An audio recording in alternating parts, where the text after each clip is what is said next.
everybody. Welcome to my channel, Film-A-Tic, Pop, Pop, Pop, Pop, where we discuss everything from films, movies, music videos, television shows, whatever your heart desires. But for now, I want you to get your popcorn, drinks, and candy, and let's get into it. We're going to be talking about Blink Twice, the thriller, crime, the sensual movie that has everybody talking, and I got to see it this past weekend on my birthday actually, so I will be talking about it. So let's get into it.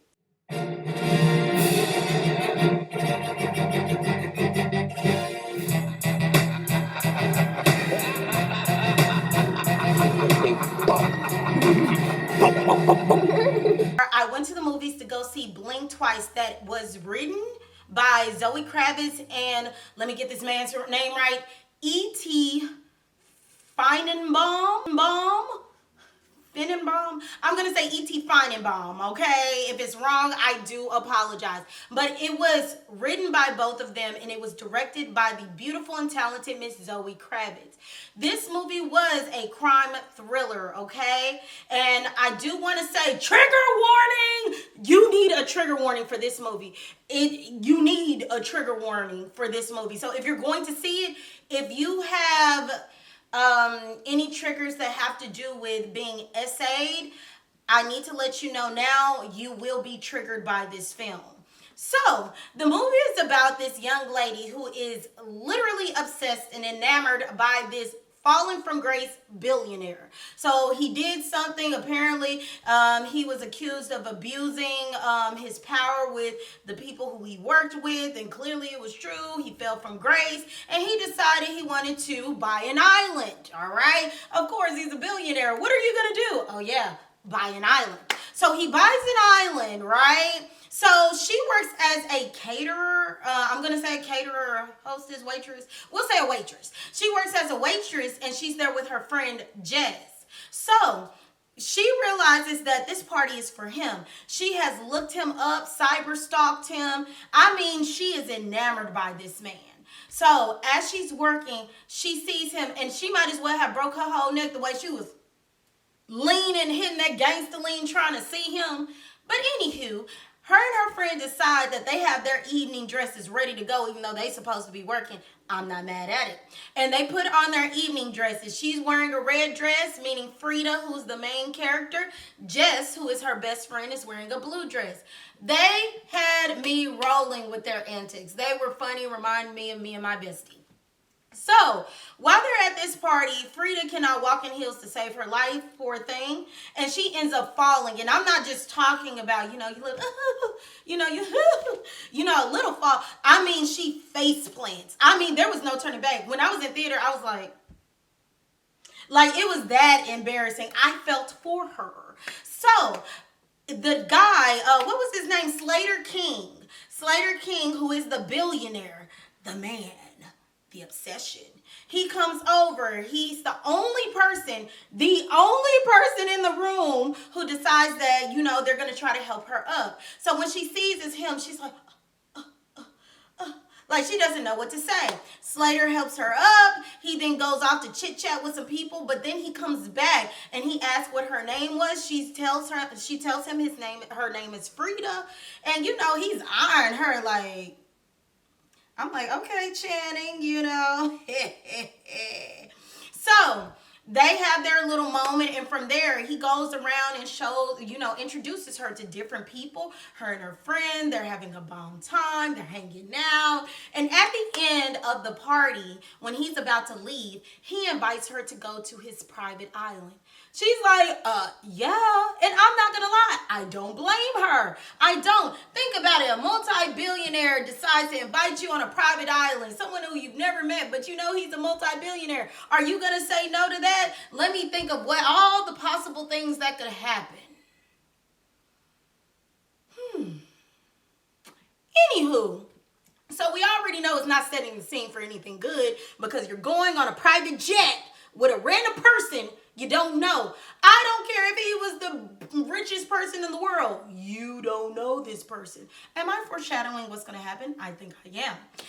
Anyway, so she goes on there. They're on this private jet. She can't believe she's there. Like, oh my gosh, how I'm here. This is wonderful. Now I'm living the life. They go to these, I don't know what you would call it, because he had a mansion, like the whole thing was a mansion, but we'll just say they went in her room and, he had clothes and stuff. He was really awkward, I'm not gonna lie. So, it looked cute. Like, he was awkward and having like a little moment of nervousness. So she's looking around, this is the life, and an older lady comes in. And the older lady kept referring to her as Red Rabbit. Red Rabbit. Remember this. Remember this. Red Rabbit. Remember that.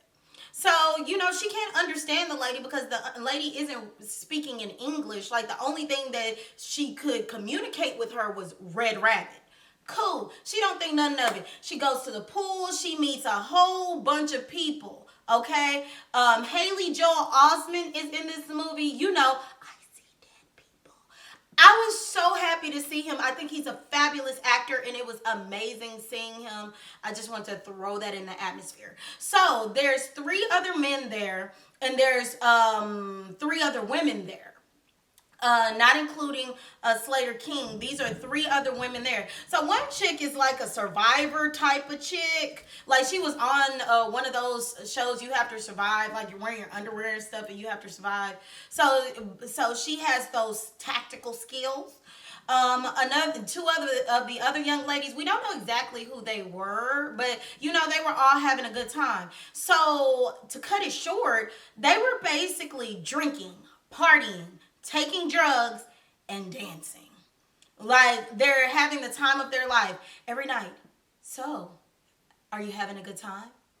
Are you having a good time? Are you having a good time? Like, doing these checks. Slater keeps doing that. The whole time, him and Frida, they're flirting, going back and forth, but nothing really is coming of their coming together, if you will. So, they're having a great time, getting high, getting drunk, all of this other stuff. And one night, while they're high, running with some sheets or something, I'm not going to lie, it was really weird. When they were running and dancing and everything, Jess, her best friend, ends up getting bit by a snake. Now, rewind. Slater had let it be known that they had a snake problem on the island. So you constantly saw a lot of the workers killing the snakes. So of course you're thinking, okay, they're getting rid of these little slippery creatures. Why not? But that's going to come in handy later. So after Jess gets bit by the snake, she's like, look, I want to go home. Something's not right. And let me just say, they took their phones. They requested that all of the phones be taken up. I'm sorry. There is no way on God's green earth that I, Hershey Kiss, am going to go on an island with a billionaire and not have my phone. You aren't taking my phone. How am I going to communicate with people? How do I know? You could be a serial killer for all I know. I just can't do it. I can't do it. It's not in my spirit. So they took their phones. Jess was like, look, I'm ready to go home. Because after she got bit by the snake, everybody was like, you're going to be fine. You're going to be okay. Nothing's wrong. It's okay. So she starts crying hysterically, and she's like, something's not right. Everybody's walking around like, how you doing? Are you okay? Are you having a great time? But you're not okay, and we're not having a good time.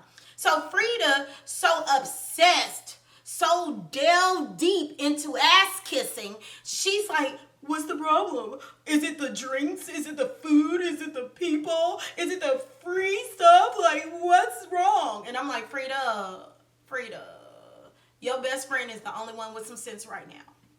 So Frida decides she's going to stay. She convinces Jess to stay. Cool. So the next day, Jess is gone. Like, Jess is gone. Where Jess at? So Frida's like, hey, where's my friend Jess? Because Jess had this lighter that everybody kept stealing, to light the cigarettes and stuff. And she's like, where's Jess? Like, where is she? So the 3 ladies were like, who is Jess? And she's like, are you effing with me right now? You know Jess. We've been spending this time together. Where's Jess? And she's hysterical because where's her best friend? So in the room where her best friend was, it was filled with boxes. Now, while Frida was looking for her best friend, she goes into this building that she had never been in. And in there, she saw a bunch of red bags. And in the bags was the perfume that was in the room. And not only was the perfume in the room, she ran to the old lady. And the old lady was like, Red Rabbit, Red Rabbit. And she gives her some type of drink that's green. And this idiot drinks the drink. And it comes out, it's snake venom. So she's like, oh my gosh. Now, after she drinks this snake venom, she starts to have visions. And this is where the trigger warning comes in. This is where the trigger warning comes in. First, she has a vision of her friend with this big knife, and she says, hide this, hide this. Then another one of the young ladies, the survivor chick, she comes in and she's like, look, I know you're upset about your friend, but I don't want to be insensitive, but I don't know who this friend is. So they're exchanging notes and going back and forth, and they're trying to figure out what's going on. And then it comes to common sense. We got on a jet with people we don't know because she didn't know none of those people either. She was just invited and she went. That goes into the message of this film. So they're like, what do we do? What do we do? Why is it that you can remember things, but I can't remember things? They finally connect that it's the snake venom that brings the memory back. So after she drinks some more snake venom and she had the friend drink the snake venom too, they start having memories. So basically they're making them their sex slaves. So at night, when the girls are passed out, well, not necessarily, they're not passed out. They can't remember. They can't remember. They're taking advantage of them. They're essaying them. And the girls have no memory of it in the morning. They have bruises. Other indicators that something happened, but they don't know why it happened. So as all of these memories are flashing back, Frida realizes that they can't act like they know, because Frida remembers that they witnessed Jess being murdered, her best friend, while they were having to endure what they were enduring, meaning the women. The men were having a good old time. The women were having to endure. They watched as Slater killed Jess. And Cater killed Jess because she remembered. She knew what was going on. So, with that being said, Jess and the survivor chick then have to concoct a plan how they're going to get through this. They have to get out of this. So they try to act as if everything's okay. Slater's not stupid. He then realizes that they kind of know what's going on. Because at this point, Frida, when Slater tries to touch her, Frida jumps. So at this point, he knows she knows. The friend, the same thing. She starts going on this rant about how she wants to help women and create a program for women protecting themselves. And at that point, Slater knew. So the women decide to do something random and get up and start dancing on the table and dance around to distract the men, because you know the quickest thing to distract the man is for a woman to put on her sensuality. All right, Jezebel. So with that being said, they start doing that as a distraction. Now the whole time when the men were gone, rewind. When the men were gone and Frida and the survivor chick realized what were going on, they gave the two other girls vodka or tequila mixed with that venom. Remember that. So while everybody's dancing, having a good time, Frida and the survivor chick are very aware of what's going on. So the other ladies are now in remembrance. They know. And you can tell they know because after they drink the venom, they start bleeding from their nose. And then the tears fall because they see the flashbacks of everything that has occurred. So two of the women just start going in. One of the girls end up going pure medieval on one of them asses. And she just starts stabbing and stabbing and stabbing. Slater ends up jumping on her, hog-tying her. Then the other girl, she starts beating another one. I think she was beating Joel Haley Osment. She started beating him with cement or something. Or yeah. No, was it him? No, it was the other dude. There was another dude who got beat with cement, and the other dude I think got shot. Joel Haley Osment got shot, I believe. So you have these women are now fully aware. Now, let me tell you this. There was a bodyguard who was there the whole time. So when all of what the women were going through was happening, this man was in the corner reading a book. He was very aware of everything that was transpiring. He ended up killing the blonde-haired girl who was another one of the young ladies on the trip. He shot her while she was killing one of the dudes. Let me see here. So we have her. Then we have the young lady who was stabbed and who went pure gangster.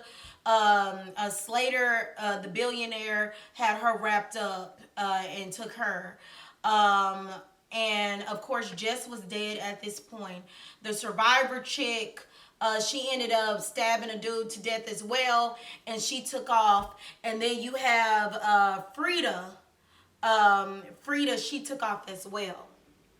So this is what happens then. Slater takes the dude who was hit by the cement. He still lived, but he was on the couch with some alcohol, right?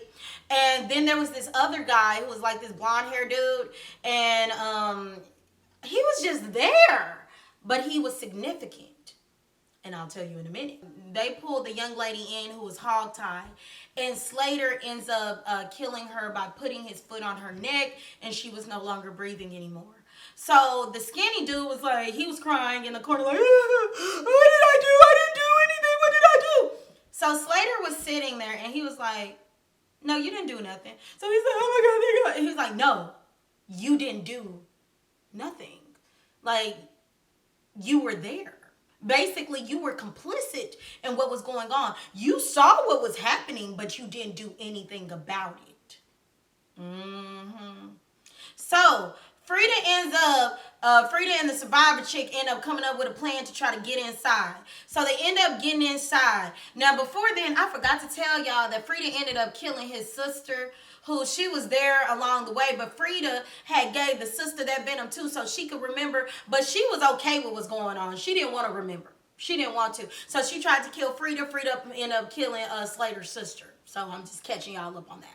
So Frida gets into the building by force, and Slater lets her know that she had been there before. She had been there before, y'all. So they did a flashback. Her hair was longer, and her nails, she had red rabbits painted on her nails. So we aren't necessarily sure how she got away or if he let her go. But somehow she got away, and this heifer was still drawn back to him. Still drawn back. We're going to talk about that later. The friend decided, the survivor chick, she tried to shoot herself in because Frida got in. She was locked out. So she started trying to shoot her way in the building. And when she tried to shoot her way in the building, she ran out of bullets. So he took off running, trying to get her. And he gets her and hogties her and pulls her back in the building, right? So at this point, they're crying because they feel like he about to kill her and all this stuff. He picks up his, what is that? The vaping machine or whatever that is, that vape or whatever. And he gets a knife. And he's about to cut her head off or slice her neck. And then something happens. He stops. He looks around. He's trying to figure out what's going on. Frida slipped him some in his vape thing so he couldn't remember. So the venom made you remember. The perfume made you forget. Let me say that again. The venom made you remember. The perfume made you forget. So she ends up, meaning they end up getting out. They burn the house on fire. The survivor chick, Frida, they get out. And Frida pulls out Slater, the billionaire. She pulls him out. He's knocked out at this point. She pulls him out.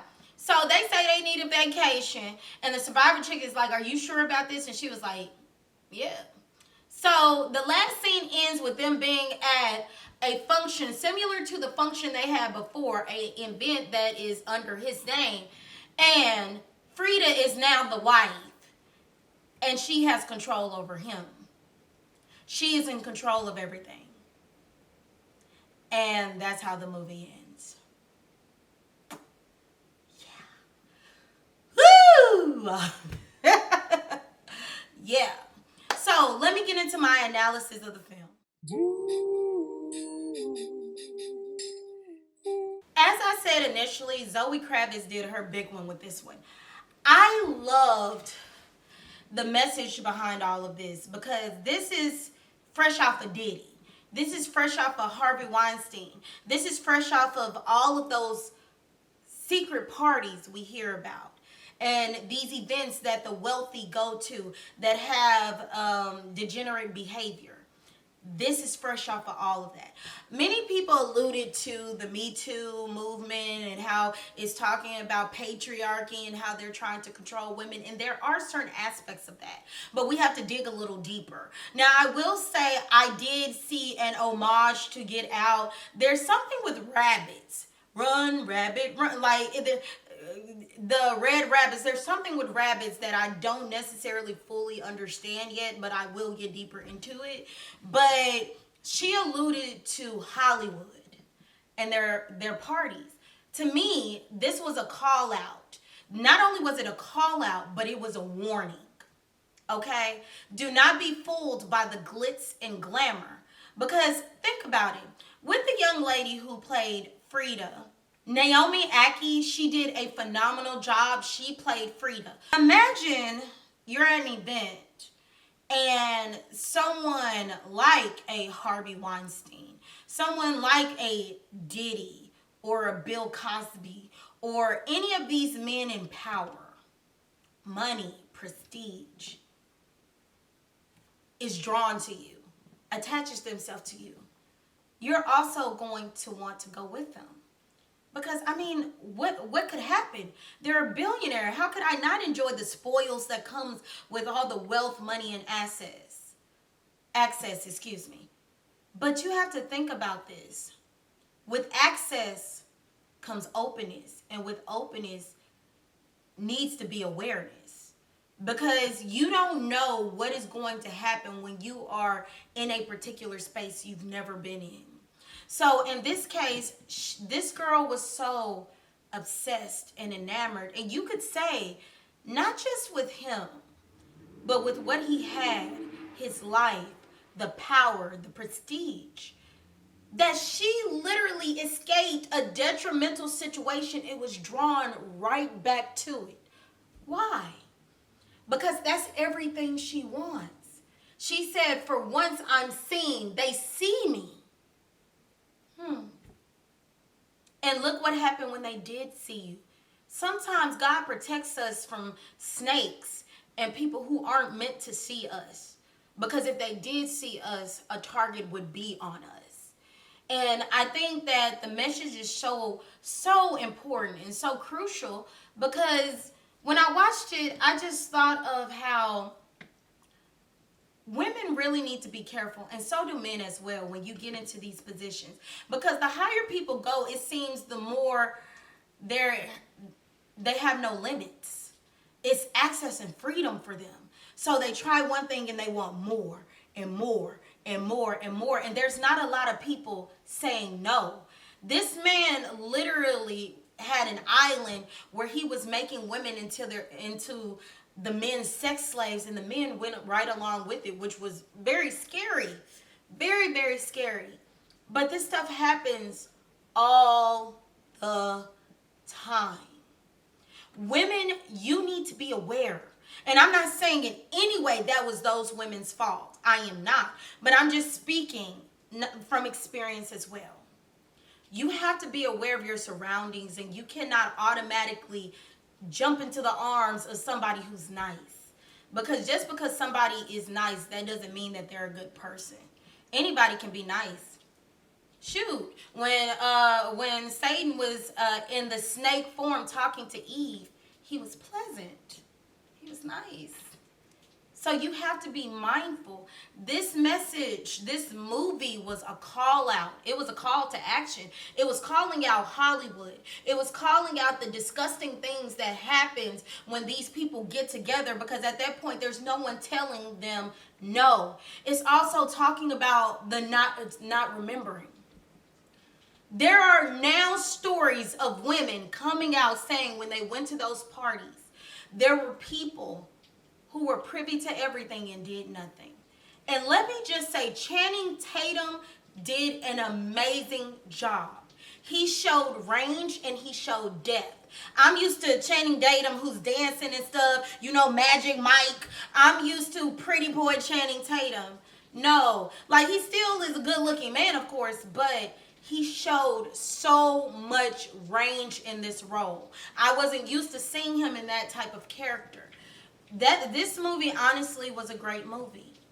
I know there were a lot of people comparing it to Don't Worry, Darling, and I think it added more depth than Don't Worry, Darling. It speaks to human nature as well. You have people who will sit by and see something and not say anything. You have people who will be complicit and turn the other way because it has nothing to do with them, but it has everything to do with them and their complicitness. So, honestly, this movie was very thought-provoking. This movie, in my opinion, was a great film. Also, get people around you who got some sense. Frida had a friend around her who had some sense, Jess. She just didn't listen and just folded. Jess had some sense. You have to have people around you who truly do care about you. And if you don't, you need to be mindful of the environment you're in. Because everybody does not mean you good. So, when you get the chance, please watch Blink Twice. I think everyone should watch it. It really is a great film. Zoe Kravitz did amazing. It was shot beautifully. And I think it spoke to aspects of not just Hollywood, but life in general. And how there's snakes walking amongst us. And oftentimes, they'll hide their behavior under glitz, glam, laughs, flattery, all of these things. But there's always something in the crux of it. And in our hearts and intuition, we know it's not right. Listen to that intuition. So, if I had to give this movie a star rating, I would give it a... Because I'm sorry, I really did enjoy the movie. Out of a 5-star rating, I am going to give it a 4. 1, 2, 3, 4. 4. Yeah.